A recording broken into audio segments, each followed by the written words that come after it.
आइए आज सुनते हैं रविंद्रनाथ टैगोर जी द्वारा रचित एक कहानी फूल का मूल्य। शीतकाल के दिन थे। शीतकाल की प्रचंडता के कारण पौधे पुष्प विहीन थे। वन उपवन में उदासी छाई हुई थी। फूलों के अभाव में पौधे श्रीहीन दिखाई दे रहे थे। ऐसे उदास वातावरण में एक सरोवर के मध्य कमल का फूल खिला हुआ देखकर उसका माली प्रसन्न हो उठा। उस माली का नाम सुदास था। ऐसा सुंदर फूल तो कभी उसके सरोवर में खिला ही नहीं था। सुदास उस फूल की सुंदरता पर मुग्ध हो उठा। उसने सोचा कि मैं यदि यह पुष्प राजा साहब के पास लेकर जाऊंगा तो वह प्रसन्न हो उठेंगे। राजा साहब पुष्पों की सुंदरता के दीवाने थे। इस शीतकाल में जब पुष्पों का अभाव है तब इतना सुंदर पुष्प देखकर उसे इसका मनचाहा मूल्य मिलने की उम्मीद थी। उसी समय एक शीत लहर आई। सुदास को लगा कि यह पवन भी कमल के खिलने पर अपनी प्रसन्नता प्रकट कर रही है। माली को यह सब शुभ लक्षण लगे। वह सहस्त्रदल कमल के फूल को देखकर मन ही मन फूला नहीं समा रहा था।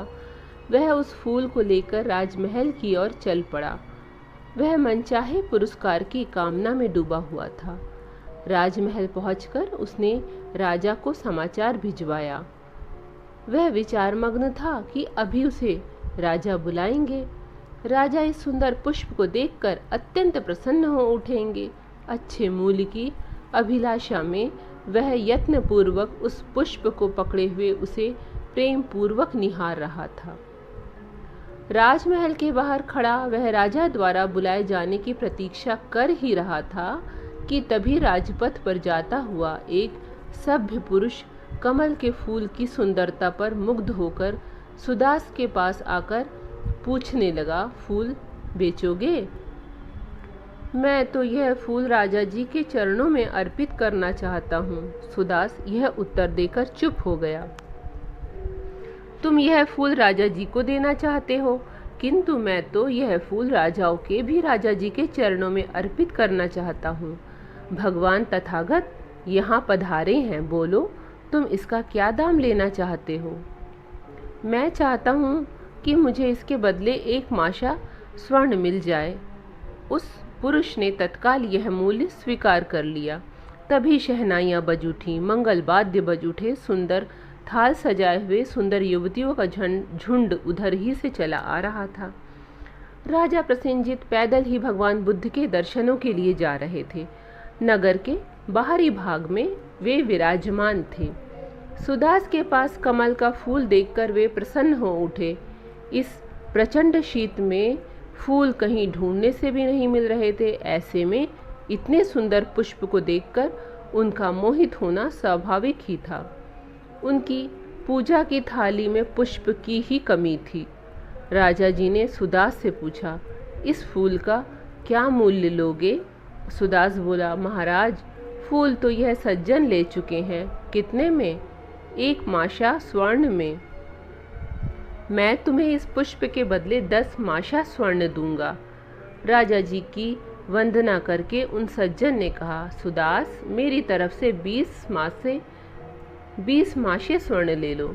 राजा जी से निवेदन करते हुए वह सज्जन बोला, महाराज, आप तथा मैं दोनों ही तथागत के चरणों में यह पुष्प अर्पित करना चाहते हैं। इसीलिए आप और मैं इस समय राजा या प्रजा न होकर दो भक्तों की तरह ही व्यवहार करें तो ज़्यादा उचित रहेगा। भगवान की दृष्टि में सभी भक्त एक समान होते हैं।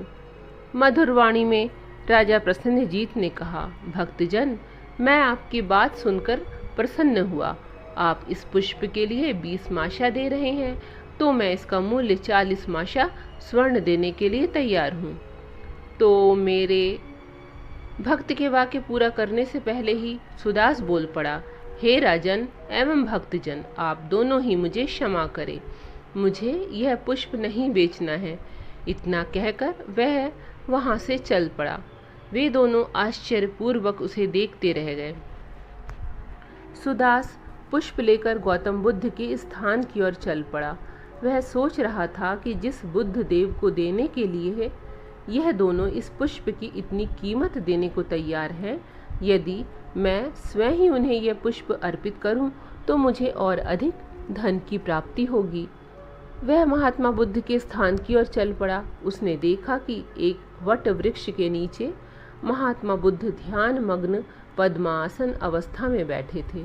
उनके मुख पर एक अद्भुत आभा थी, चेहरे पर अद्भुत तेज था, ओठों पर हास्य की स्मित रेखा थी। पूरा व्यक्तित्व एक अनूठा प्रभाव लिए हुए था। सुदास उन्हें देखकर अपने होशो हवास भूलकर आदरपूर्वक एकटक भाव से उन्हें निहारने लगा। आगे बढ़कर उसने आदरपूर्वक उनके चरणों में वह फूल अर्पित कर दिया। उसका तन मन एक अलौकिक सुख का अनुभव कर रहा था। महात्मा बुद्ध ने उससे प्रश्न किया, हे वत्स, क्या चाहिए? आपकी क्या इच्छा है? सुदास मधुर स्वर में बोला, कुछ नहीं, बस आपका आशीर्वाद चाहिए। ये थी आज की छोटी सी कहानी। अगर पसंद आई हो तो लाइक कर दीजिएगा। चैनल पर अगर नए हो तो सब्सक्राइब कर लीजिएगा। धन्यवाद।